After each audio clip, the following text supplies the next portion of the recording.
ദുബായിലെ കുറച്ച് real estate മണ്ടത്തരങ്ങൾ ഞാൻ പറഞ്ഞുതരാം. അതിൽ ആദ്യത്തെ മണ്ടത്തരം, ദുബായിലെ എല്ലാ പ്രോപ്പർട്ടിയുടെയും വില കൂടും, എവിടെ വാങ്ങിച്ചാലും വില കൂടും എന്ന് പറയുന്നത് വലിയൊരു മണ്ടത്തരമാണ്. ദുബായിലെ എല്ലാ പ്രോപ്പർട്ടീസിൻ്റെ വില കൂടാറില്ല.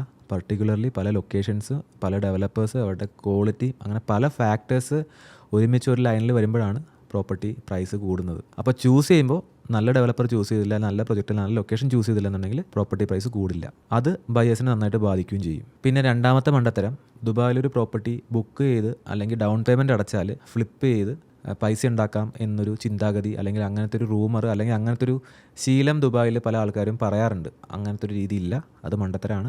ബുക്കിംഗ് എമൗണ്ട് അടച്ചാലോ ഡൗൺ പേയ്മെൻറ്റ് അടച്ചാലോ ഒന്നും പ്രോപ്പർട്ടി ഫ്ലിപ്പ് ചെയ്ത് പൈസ ഉണ്ടാക്കാൻ പറ്റില്ല. അത് 1000-1 പ്രോപ്പർട്ടി മാത്രമാണ് അങ്ങനത്തെ ഒരു ഓപ്പർച്യൂണിറ്റി ഉണ്ട്. അതും ബുക്ക് ചെയ്താൽ പോരാ, ഡൗൺ പേയ്മെൻറ്റ് അടച്ചാൽ പോരാ, NOCക്ക് വേണ്ട ഇനഫ് പേയ്മെൻറ്റ് ചെയ്താൽ മാത്രമേ നമുക്ക് പ്രോപ്പർട്ടി ഫ്ലിപ്പ് ചെയ്യാൻ പറ്റുള്ളൂ. അപ്പോൾ ആരെങ്കിലുമൊക്കെ ഡൗൺ പേയ്മെൻറ്റ് അടച്ചോ ഫ്ലിപ്പ് ചെയ്തരാന്ന് പറഞ്ഞാൽ പിന്നെ വിളിച്ചാൽ ഫോൺ എടുക്കില്ല. അപ്പോൾ അതുകൊണ്ട് ഇതുപോലുള്ള സ്കാമുകളിൽ പോയി പെടാതിരിക്കുക. പിന്നെ ഏറ്റവും വലിയ മണ്ടത്തരം ഇപ്പോൾ കണ്ടുവരുന്നത്, ദുബായിൽ എല്ലായിടത്തും ഈ പ്രൊജക്റ്റ് ആണല്ലോ, ഭയങ്കര ഹൈപ്പ് ക്രിയേറ്റ് ചെയ്യുക. മാർക്കറ്റ് ചെയ്യാൻ പൈസ ഉണ്ടെങ്കിൽ ഹൈപ്പ് ക്രിയേറ്റ് ചെയ്യാം. ആ ഹൈപ്പിന് പുറകെ പോയി കഴിഞ്ഞാൽ ആ മാർക്കറ്റിങ്ങിന് സ്പെൻഡ് ചെയ്ത പൈസയും കൂടെ നിങ്ങളുടെ പ്രോപ്പർട്ടിയിൽ വിലയായിട്ട് കൊടുക്കേണ്ടി വരും. അപ്പോൾ ഹൈപ്പിന് പുറകെ പോകാതെ ഡെവലപ്പറിൻ്റെ ട്രാക്ക് റെക്കോർഡ്, ആ ലൊക്കേഷൻ്റെ ഒരു ഫ്യൂച്ചർ, അതിൻ്റെ ഒരു വില, പ്രൈസ് പെർ സ്ക്വയർ ഫുട്ട്, അങ്ങനെ എല്ലാ ഫാക്ടേഴ്സും നോക്കി, സൈസ്, കാര്യങ്ങളെല്ലാം നോക്കിയിട്ട് അത് റീസണബിൾ ആണെന്ന് തോന്നിയാൽ മാത്രം വാങ്ങുക. അല്ലാതെ എല്ലായിടത്തും ഹോർഡിങ്സ് ഉണ്ട്, ഭയങ്കര സംഭവമാണെന്ന് തോന്നുന്ന ഒരു ഹൈപ്പിൻ്റെ പുറകെ പോയി പ്രോപ്പർട്ടി വാങ്ങാതിരിക്കുക.